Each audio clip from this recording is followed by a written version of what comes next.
हरे कृष्णा। हम श्रीमद् भगवद गीता के 18वें अध्याय उपसंहार संन्यास की सिद्धि, इसके श्लोक संख्या 58 को आज पढ़ने का प्रयास कर रहे हैं। बहुत सुंदर श्लोक है। इन श्लोकों में हम क्या पढ़ रहे हैं?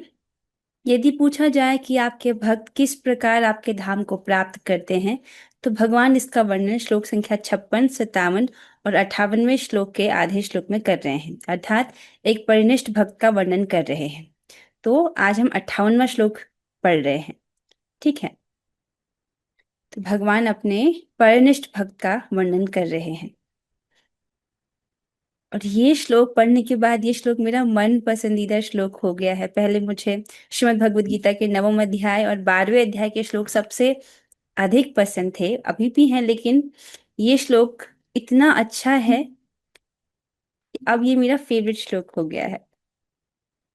यदि प्रश्न हो कि श्री भगवान में चित्त लगाने से क्या होगा, तो उसको ये श्लोक बता रहा है। आइए पहले हम श्लोक की कुछ आवृत्ति करेंगे। जो भक्त गाना चाह रहे हैं वे हाथ खड़ा कर सकते हैं। मच्चित्तः सर्वदुर्गाणि चित्तः सर्वदुर्गाणि मत्प्रसादात् तरिष्यसि प्रसादात् त्वरिष्यसि। अथ चेत्त्वम् अहङ्कारान् अथ चेतम् अहङ्कारान् अथ चेत्त्वम् अहङ्कारान् अथ चेत्त्वम् अहङ्कारान् न श्रोष्यसि विनङ्क्षसि न श्रोष्यसि विनश्यसि। मच्चित्तः सर्वदुर्गाणि मच्चित्ता सर्वदुर्गाणि मत्प्रसादात् तरिष्यसि मत्प्रसादात् तरिष्यसि। अथ चेत्त्वम् अहङ्कारान् अथ चेत्त्वम् अहङ्कारान् न शोष्यसि विनङ्क्षसि। न श्रोष्यसि विनङ्क्षसि। बहुत हरे अच्छे। कृष्ण। श्री भगवान कहते हैं, यदि तुम मुझसे भावना भावित होगे तो मेरी कृपा से तुम बद्ध जीवन के सारे अवरोधों को लांघ जाओगे। लेकिन यदि तुम मिथ्या अहंकारवश ऐसी चेतना में कर्म नहीं करोगे और मेरी बात नहीं सुनोगे तो तुम विनष्ट हो जाओगे। अब इस श्लोक को समझिए कि भगवान क्या कह रहे हैं। पहली तो भगवान कह रहे हैं, जैसा कि आप इसको पढ़ते हुए आ रहे हैं, इन 2.5 श्लोकों में भगवान क्या वर्णन कर रहे हैं? एक परिनिष्ठ भक्त का वर्णन कर रहे हैं। ठीक है, तो जिस प्रकार से आप समझते हुए आ रहे हो, एक परिनिष्ठ भक्त क्या करता है? मुख्य रूप से वो अपने जीवन में उसने भक्ति को स्वीकार किया है, ठीक है, लेकिन अपने जो नियत कर्म है उसको वो गौण रूप में कर रहा है, जहां तक सरलता से किया जा सकता है, जैसे बच्चों का पालन, नौकरी आदि सब कार्य कर रहा है। लेकिन सारे कर्म करते हुए भगवान ने कहा है, मेरा चिंतन करते हुए कार्य करो। ठीक है, जैसे जो व्यक्ति नौकरी कर रहा है उसको ये चिंतन है कि मैं पैसे क्यों कमा रहा हूँ, जैसे भौतिकतावादी व्यक्ति वो समझ रहा है कि मैं अपने परिवार के लिए कमा रहा हूँ। तो इस प्रकार से चिंतन किसका हुआ? परिवार वालों का। लेकिन भक्त क्यों करता है? क्योंकि वो समझ रहा है कि ताकि मैं इसे ठाकुर जी की सेवा कर सकूं। तो इस प्रकार से सदा कर्म करते समय मेरा चिंतन करते हुए कार्य करो। दो बातों का ध्यान रखते हुए, कर्तापन के अभिमान से रहित होकर और कर्म फल की कामना से रहित होकर। ठीक है, तो इस प्रकार से व्यक्ति कार्य कर रहा है। मुख्य रूप से श्रवण कीर्तन को वो कर रहा है। ठीक है, मुख्य रूप से भक्ति का आश्रय लिया है और 100% 100% परमेश्वर के निर्देशन में कार्य कर रहा है या उनके प्रतिनिधि स्वरूप गुरु के निर्देशन में कार्य में संलग्न है। जैसा गुरु ने बताया वैसा कर रहा है। मुख्य रूप से श्रवण कीर्तन को ही स्वीकारने को कहा गया है। ठीक है, भक्ति के 9 अंग हैं, उसमें से मुख्य रूप से श्रवण कीर्तन पर बल दिया जाता है। ठीक है, और भगवान ने क्या कहा है, इसको कैसे करना है? जो गौण रूप से जो कार्य है, भगवान कहते हैं, यत करोषि यत अश्नासि यत जुहोसि ददासि यत यत तपस्यसि कौन्तेय तत् कुरुषु मदर्पणम्। तुम जो कुछ करते हो, जो कुछ खाते हो, जो कुछ अर्पित करते हो या दान देते हो और जो भी तपस्या करते हो उसे मुझे अर्पित करते हुए करो। ऐसा करना है। आपने इसको पिछली कक्षा में भी समझा। ठीक है, लेकिन इन सबको निष्काम भावना से करना है, सकाम भावना से नहीं करना है। सकाम भावना आप समझ रहे हैं? कर तो रहे लेकिन मन में कोई भौतिक इच्छा है, ऐसे नहीं। ठीक है। सकाम भावना से भक्ति करना, भगवान कहते हैं वो तो बहुत निम्न, जो निम्न भक्त होता है वो सकाम भावना से करता है। ठीक है। तो सकाम भावना से करने को नहीं बोला है। तो इस प्रकार से जब व्यक्ति कर रहा है निष्काम भावना से, तो उसका चित्त जो है भगवान में ही लगा है, कृष्ण में ही लगा है।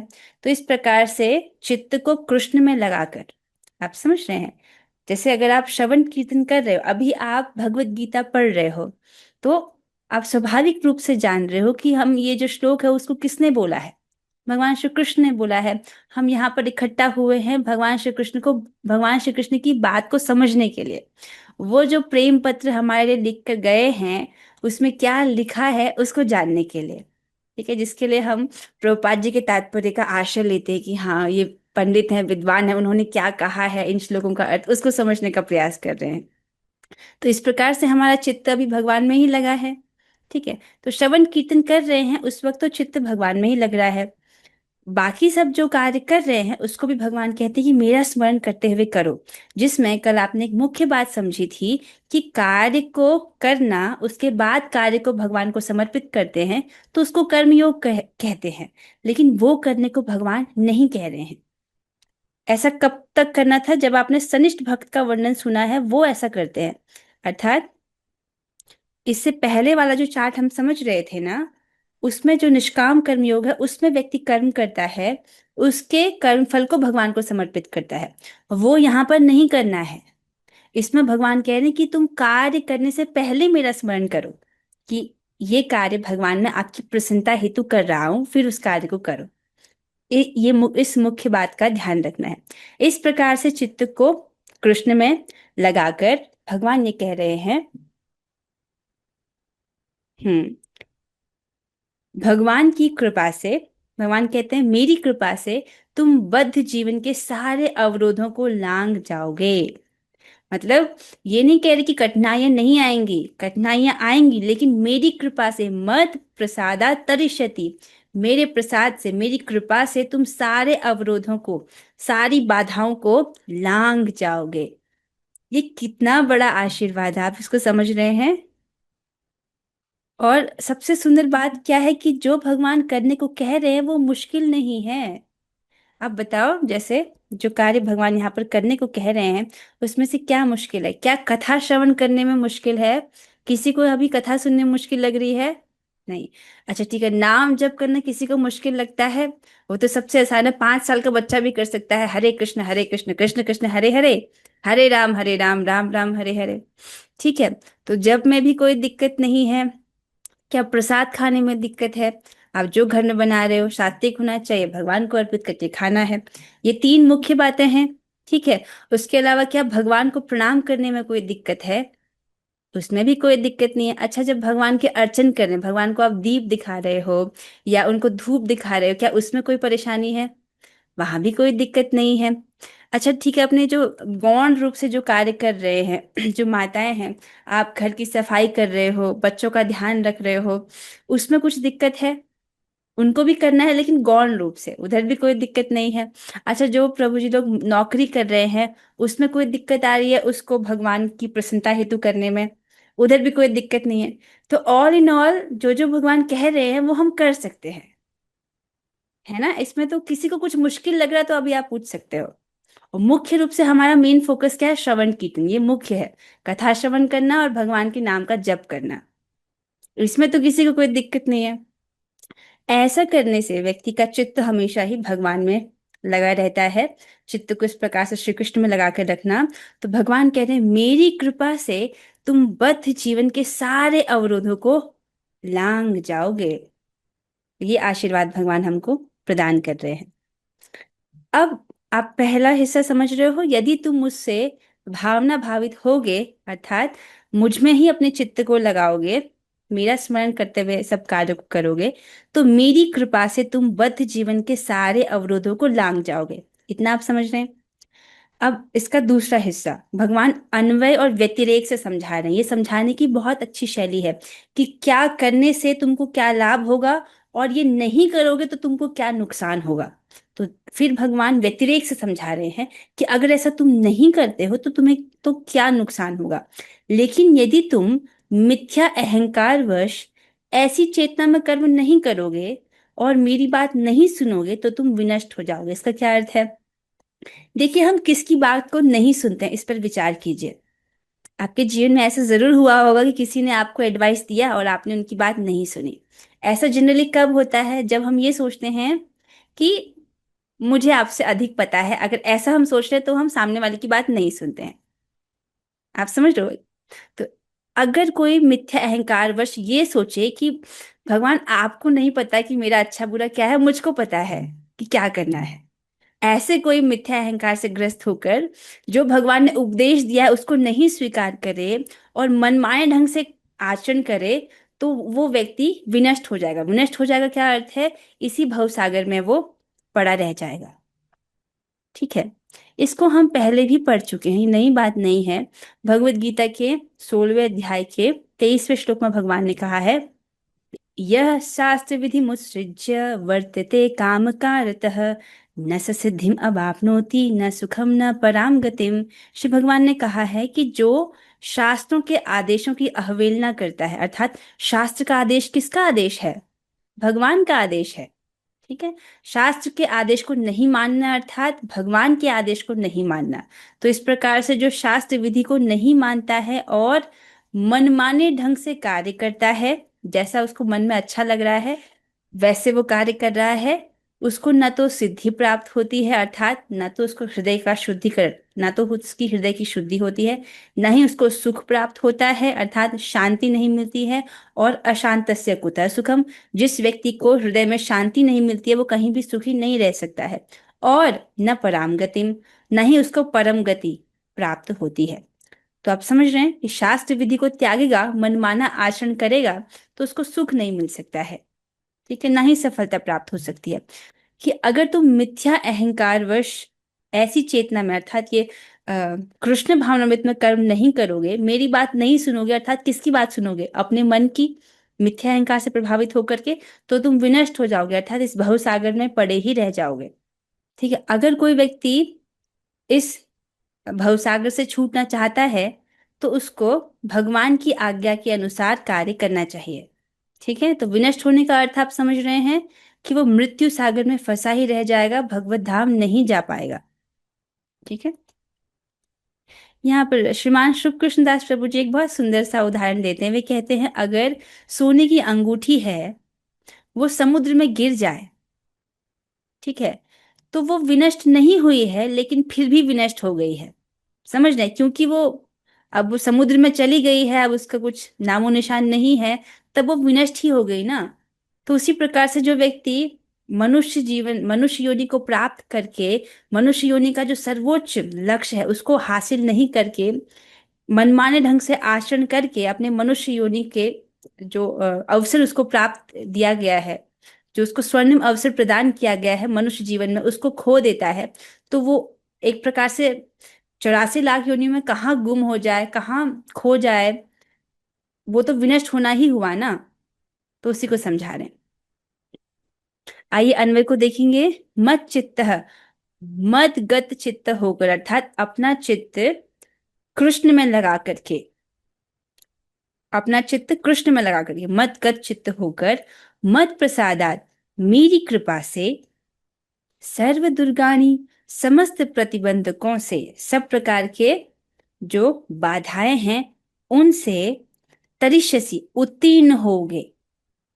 ठीक है, तो भगवान कह रहे हैं मेरी कृपा से तुम सब प्रकार के प्रतिबंधों से पार कर जाओगे। यहाँ पर देखो, यहाँ पर देखिए आप, मेरी कृपा से तुम बद्ध जीवन के सारे अवरोधों को लांग जाओगे। मेरी कृपा अर्थात भगवान की कृपा से। अथ चेत, और यदि, तुम अहंकारात, अहंकार वशतः, यहाँ पर अहंकार का अर्थ है मिथ्या अहंकार वश। मिथ्या अहंकार वश व्यक्ति अपनी पहचान देह से करता है। अगर तुम अहंकार वशतः न श्रोष्यति, नहीं सुनोगे, तो विनंक्षसी, विनाश को प्राप्त होगे, अर्थात इसी मृत्यु सागर में पड़े रह जाओगे।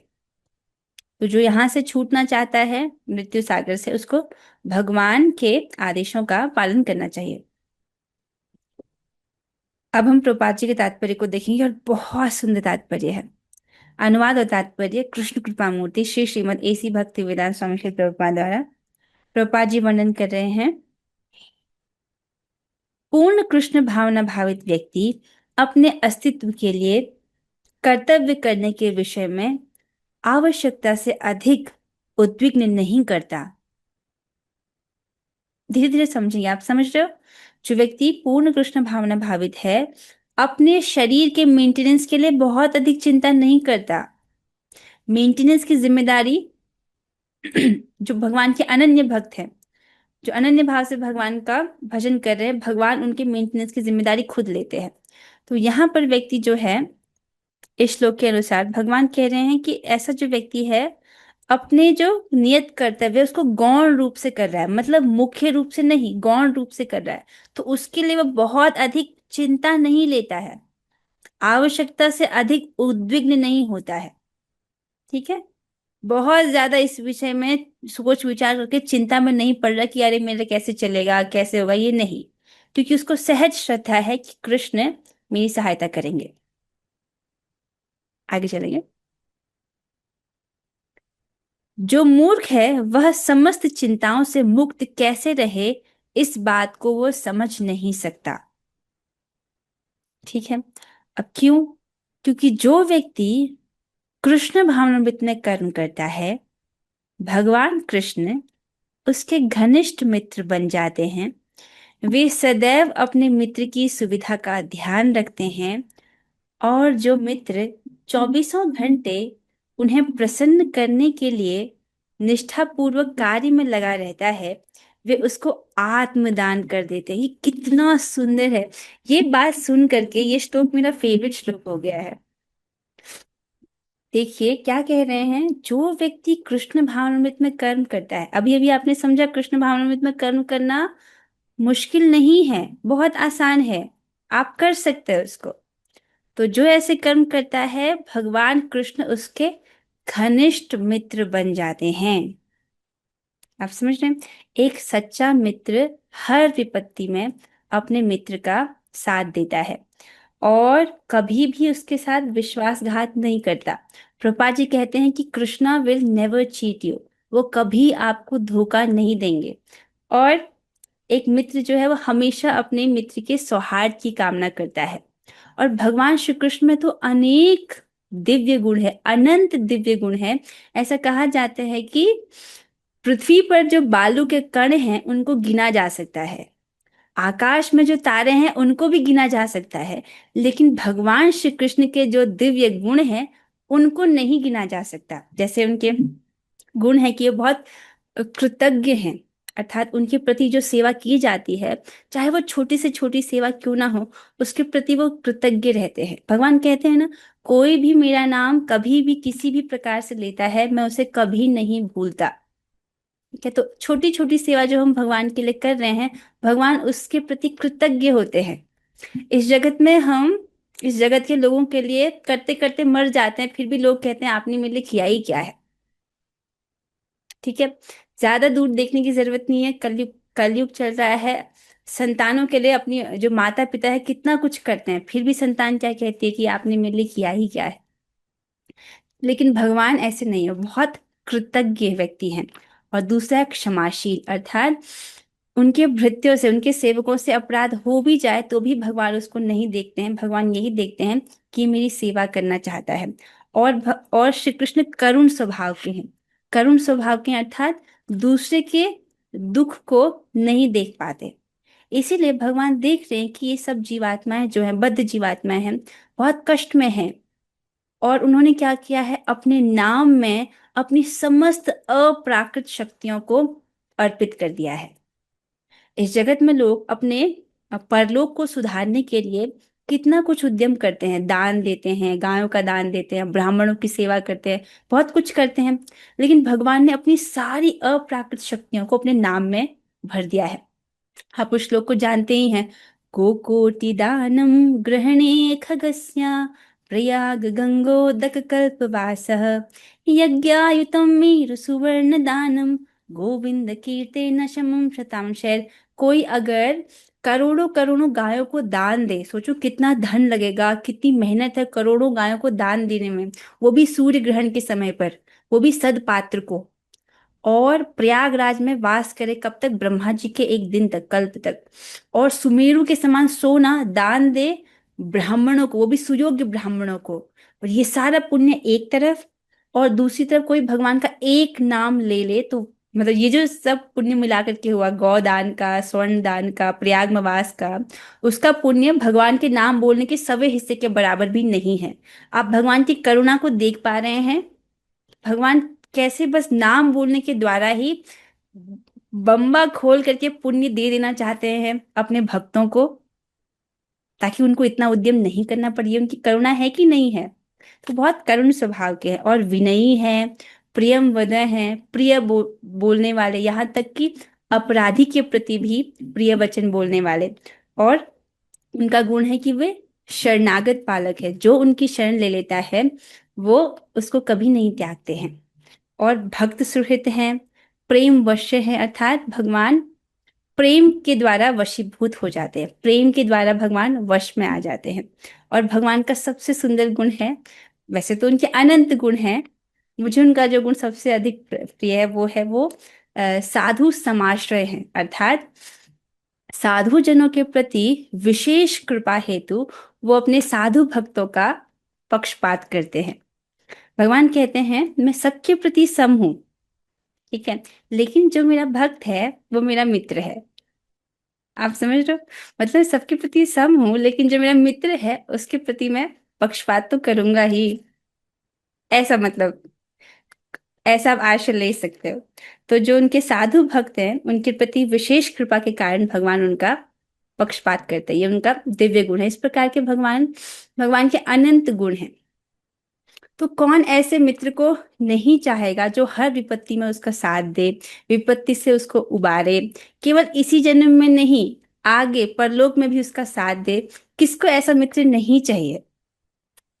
बताइए। जिसको ऐसे मित्र नहीं चाहिए वो अपना हाथ खड़ा करे और ये भी बताए कि आपको कृष्ण में क्या दोष दिख रहा है। किसको ऐसे मित्र नहीं चाहिए? अच्छा, तो मैं मान लूं कि आपको ऐसे मित्र चाहिए, आपको श्री कृष्ण चाहिए मित्र के रूप में। अच्छा ठीक है, यहाँ पर बोल रहे हैं, तो आपकी तरफ से मित्रता तो है, और यहाँ पर भगवान की तरफ से प्रभुपाद जी बोल रहे हैं कि जो व्यक्ति कृष्ण भावनामृत में कर्म करता है, भगवान कृष्ण उसके घनिष्ठ मित्र बन जाते हैं। आप भी चाहते हो कि वो आपके मित्र बने, और यहाँ से प्रभुपाद जी भी कह रहे हैं कि हाँ, जो कृष्ण भावनामृत में कर्म करता है भगवान श्री कृष्ण उसके घनिष्ठ मित्र बन जाते हैं। सोचेंगे क्या, कृष्ण मेरे वो भी घनिष्ठ मित्र हैं? अब क्या आप ये बोलना चाहते हो कि प्रभुपाद जी झूठ बोल रहे हैं, वो भगवान के शुद्ध भक्त हैं? तो हाँ, मतलब ऐसा ही है। वे सदैव अपने मित्र की सुविधा का ध्यान रखते हैं, और जो मित्र चौबीसों घंटे उन्हें प्रसन्न करने के लिए निष्ठापूर्वक कार्य में लगा रहता है, वे उसको आत्मदान कर देते हैं। मतलब जो कृष्ण भावनामृत में कर्म करता है उसके तो भगवान घनिष्ठ मित्र हैं, ठीक है, और जो चौबीसों घंटे भगवान की सेवा में लगा है निष्ठापूर्वक, उसको तो भगवान अपने आप को ही दे देते हैं। बहुत दयालु हैं भगवान, और भगवान हमेशा सहायता करते हैं। ये देखने का सामर्थ्य होना चाहिए व्यक्ति का कि इस जगत में कोई भी किसी भी प्रकार की सहायता आपको प्राप्त हो रही है तो वो भगवान के द्वारा ही प्राप्त हो रही है। भगवान दूसरे जीवों के हृदय में प्रेरणा देकर के सहायता करते हैं, खुद ऐसे मोर पंख लगा करके नहीं आते हैं, ठीक है। तो ये देखने का सामर्थ्य होना चाहिए कि हाँ, भगवान इनके माध्यम से मेरी सहायता कर रहे हैं। और मैंने जितने भक्तों से बात किया है सबका यही रिव्यू है कि हाँ, ठाकुर जी बहुत ध्यान रखते हैं। मेरा भी यही रिव्यू है, मैं जितने भक्तों से बात की है ठाकुर जी के संबंध में वो यही कहते हैं कि हाँ, ठाकुर जी बहुत ध्यान रखते हैं, अपने हर भक्त का ठाकुर जी पर्सनली ध्यान रखते हैं। बहुत दयालु हैं ठाकुर जी। हाँ, आगे चलिए। अतः किसी को देहात्मक बुद्धि के मिथ्या अहंकार में नहीं बह जाना चाहिए। उसे झूठे ही यह नहीं सोचना चाहिए कि वह प्रकृति के नियमों से स्वतंत्र है या कर्म करने के लिए मुक्त है। ठीक है, आप समझ रहे हो बात को? चाहे कैसी भी परिस्थिति हो, भगवान अपने भक्तों का साथ कभी नहीं छोड़ते। एक बार कोई भगवान के शरण में आ गया, फिर भगवान उसको कभी नहीं छोड़ते हैं। ठीक है।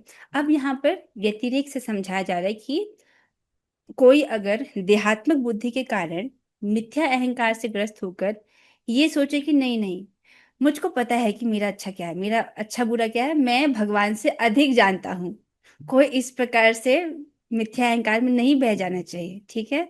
उसको झूठे ये नहीं सोचना चाहिए कि वह प्रकृति के नियमों से स्वतंत्र है या कर्म करने के लिए मुक्त है। ये बताए, ये जो बात यहाँ पर बोली जा रही है, क्योंकि आप भगवत गीता सुन रहे हो तो आप जानते हो कि हम प्रकृति के नियमों से स्वतंत्र नहीं हैं।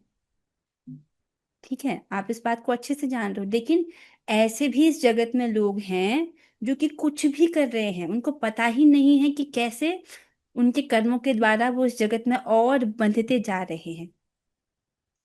ठीक है। जैसे ये शरीर है, इसमें मृत्यु एक बाध्यता है कि नहीं है, बुढ़ापा एक बाध्यता है, बीमारी भी एक बाध्यता है। ये प्रकृति के नियम है कि नहीं जो हम पर लागू कर ही रहे हैं, चाहे हम चाहें या नहीं चाहें। तो प्रकृति के नियमों के अधीन हम हैं। और अगर कोई व्यक्ति मनमाना आचरण करेगा तो प्रकृति के नियमों के अनुसार उसको वैसा ही देह प्राप्त होगा। ऊर्ध्व गच्छन्ति सत्वस्थ मध्ये तिष्ठन्ति राजसा जघन्य गुण वृत्तिस्थो अधो गच्छन्ति तामसा। तो जो सतोगुण का अनुसरण करते हुए कार्य करते हैं उनका सतोगुण बढ़ता है और उनको ऊपर की योनियां प्राप्त होती हैं।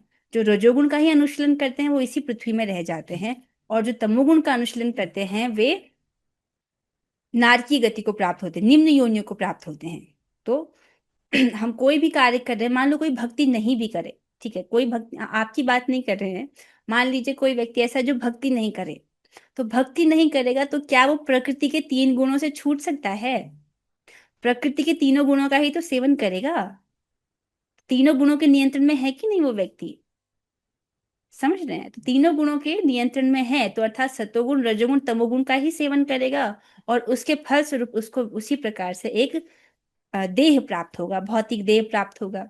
तो इस प्रकार से प्रकृति के नियम तो कार्य कर ही रहे हैं, चाहे व्यक्ति जाने या नहीं जाने। वह पहले से कठोर भौतिक नियमों के अधीन है। वो भौतिक नियमों के अधीन है। आपने क्या पढ़ा था? जो व्यक्ति देहात्मक बुद्धि से छूट गया है और किसी भी प्रकार से भगवान की सेवा में रत है अपनी इंद्रियों के माध्यम से, उसको जीवन मुक्त से उच्यते, वो जीवन मुक्त है। यद्यपि वो मनुष्य देह में है फिर भी उसको जीवन मुक्त कहा जाता है। क्यों? क्योंकि अब वो अपने कर्मों के द्वारा बंधन को नहीं प्राप्त हो रहा है। वो अपनी इंद्रियों से कार्य कर रहा है, लेकिन अपनी इंद्रिय तृप्ति के लिए नहीं कार्य कर रहा, भगवान की प्रसन्नता हेतु कर रहा है। तो उन कार्यों से उसको बंधन नहीं लग रहा है। ठीक है। तो वह पहले से कठोर भौतिक नियमों के अधीन है, लेकिन जैसे ही वह कृष्ण भावना भावित होकर कर्म करता है तो वह भौतिक दुश्चिंताओं से मुक्त हो जाता है। मनुष्य को यह भली भांति जान लेना चाहिए कि जो कृष्ण भावनामृत में सक्रिय नहीं है वह जन्म मृत्यु रूपी सागर के भंवर में पड़कर अपना विनाश कर रहा है। बहुत सुंदर प्रभुपाद जी बहुत सुंदर ढंग से समझा रहे हैं। कोई ऐसा सोच सकता है कि अच्छा, अगर हम भगवान की बात को नहीं मानेंगे तो भगवान हमारा विनाश कर देंगे क्या? नहीं, ये नहीं बोल रहे हैं। अगर हम भगवान की बात को नहीं मानेंगे, हम किसी की बात को तो मानेंगे। ठीक है, अगर भगवान के आगे के अनुसार नहीं कार्य करेंगे, हम कर्म करना तो रोक नहीं सकते हैं ना, क्योंकि भगवान ने पहले ही बोल दिया है एक क्षण के लिए भी जीवात्मा बिना कर्म के नहीं रह सकता है। अगर हम भगवान के निर्देशानुसार कर्म नहीं कर रहे हैं तब हम कुछ तो कर्म करेंगे, और वो प्रकृति के गुणों के अधीन होगा वो कर्म, अर्थात सतोगुण रजोगुण तमोगुण का ही सेवन करना होगा, और ऐसा कर्म हमारे कर्म बंधन का कारण बनेगा। उसके कारण हमको फिर से 84 लाख योनियों में से कोई योनि स्वीकार करनी पड़ेगी, उसको स्वीकारने के लिए बाध्य होना पड़ेगा। ठीक है। एक बार किसी को जैसे निम्न योनि मिल गई फिर उसका कंट्रोल नहीं है। जैसे कोई एक बार कुत्ता बन गया, अब वो न जाने कब उसको मनुष्य योनि प्राप्त होगी, न जाने कितने हजार साल बाद फिर वो मनुष्य बनेगा। आप समझ रहे? बहुत गंभीर है ये, प्रकृति के नियम बहुत कठोर हैं। तो इसलिए बोल रहे हैं जो व्यक्ति कृष्ण भावना में सक्रिय नहीं, सक्रिय मतलब जो एक्टिव नहीं है, एक्टिवली कृष्ण कॉन्शियस कर्म नहीं कर रहा है, एक्टिवली कृष्ण कॉन्शियसनेस में पार्ट नहीं ले रहा है, वो क्या कर रहा है? वो वास्तव में अपने आप को इस जन्म मृत्यु रूपी सागर के भंवर में पड़कर अपना विनाश कर रहा है। आप इसको समझ रहे हैं? अगर कृष्ण की नहीं सेवा कर रहे तो माया की सेवा कर रहे हैं। तीसरा तो ऑप्शन ही नहीं है, दो ही ऑप्शन है, कृष्ण की सेवा या माया की सेवा। माया की सेवा कर रहा है तो माया भी तो बहुत अच्छा फल देती है, जूते मारती है वो। कहने का अर्थ है कि भौतिक कॉस्ट्यूम्स हमको प्रदान करती है, एक के बाद एक योनियां। कोई भी बद्ध जीव यह सही सही नहीं जानता कि क्या करना है और क्या नहीं करना है। ये बहुत गंभीर बात है। कोई भी बद्ध जीव ये सही सही नहीं जानता कि क्या करना है और क्या नहीं करना। आप इससे सहमत हैं? हम्म, तो फिर आप मेरी बात क्यों सुन रहे हो? आप मेरी बात नहीं सुन रहे हो, आप भगवान की बात सुन रहे हो। मैं तो भगवान की बात को रिपीट कर रही हूँ। कोई भी बात ऐसी नहीं है जो मेरी है, भगवान की बात को ही रिपीट किया जा रहा है और प्रभुपाद जी की बात को रिपीट किया जा रहा है। ठीक है। कई बार हम अपने माता पिता को सुनते हैं, यद्यपि वो हमारा भला चाहते हैं, लेकिन ये बात याद रखना चाहिए कि वो भी बद्ध जीव हैं, और बद्ध जीव सही सही नहीं जानता कि क्या करना चाहिए क्या नहीं करना चाहिए। समझ रहे हैं? या आप जिससे काउंसलिंग ले रहे हो, ठीक है, आप जिससे भी आप काउंसलिंग ले रहे हो, ये बात स्मरण रहे कि अगर वो शास्त्र से नहीं बता रहे हैं तो वो क्या है। जैसे अगर हम जो गुरु बताते हैं वो शास्त्र के आधार पर बात बताते हैं, अगर शास्त्र का आधार नहीं है तो व्यक्ति को समझना चाहिए कि जो बद्ध जीव है वो सही सही नहीं जानता कि क्या करना है क्या नहीं करना है। कौन जानते हैं? भगवान जानते हैं। इसलिए उनकी बात जो कि शास्त्र में है, शास्त्र के अनुसार चलना चाहिए व्यक्ति को। इस प्रकार से तुम शास्त्र का प्रमाण लेकर के कार्य और अकार्य को जानो और उस प्रकार से अपने कर्म को करो। लेकिन जो व्यक्ति कृष्ण भावना भावित होकर कर्म करता है वह कर्म करने के लिए मुक्त है, क्योंकि प्रत्येक किया हुआ कर्म भीतर से कृष्ण द्वारा प्रेरित तथा गुरु द्वारा पुष्ट होता है। ठीक है। तो बद्ध जीव तो नहीं जानते क्या करना चाहिए क्या नहीं करना चाहिए, लेकिन हम कृष्ण भावना में जो कर्म करता है, अर्थात जो भगवान के निर्देशानुसार कर्म करता है, वो कर्म करने के लिए मुक्त है। अर्थात वो कर्म किस प्रकार से करना है उसको वो जानता है। ठीक है। क्यों? क्योंकि प्रत्येक किया हुआ कर्म भीतर से कृष्ण द्वारा प्रेरित है। अर्थात क्या अंदर से कृष्ण प्रेरणा देते हैं? हाँ, अंदर से कृष्ण प्रेरणा देते हैं, लेकिन पता कैसे चलेगा? शास्त्र के द्वारा वो पता चलता है। ठीक है। शास्त्र में भगवान की जो आज्ञा है उसके अनुसार कार्य करना है, और गुरु द्वारा पुष्ट होता है। अर्थात गुरु के निर्देशन में, गुरु ने जिस प्रकार बताया उस प्रकार से हमको उनको करना है। आशा है कि आज का श्लोक आपको समझ आया होगा। बहुत सुंदर श्लोक है। भगवान इस श्लोक में भर भर के आशीर्वाद दे रहे हैं। किसी को दिख रहा है ये? ठीक है। क्योंकि ये दूसरे वाले कैटेगरी में मनमाने ढंग से कार्य करना, मुझे तो नहीं लगता कि आप में से कोई ऐसा व्यक्ति है जो इतना भगवत गीता जानने के बाद ये सोचेगा कि नहीं, भगवान मैं आपसे अधिक जानता हूँ और मैं अपने मनमाने ढंग से आचरण करूंगा। मुझे तो नहीं लगता कोई ऐसा होगा। ठीक है। तो हम सभी जो है पहले वाली कैटेगरी में जाने का प्रयास कर रहे हैं कि हाँ, इस प्रकार से जिस प्रकार से भगवान ने बोला है, तो जो इस प्रकार से कार्य कर रहा है भगवान उसको आशीर्वाद दे रहे हैं कि मेरी कृपा से तुम बद्ध जीवन के सारे अवरोधों को लांघ जाओगे।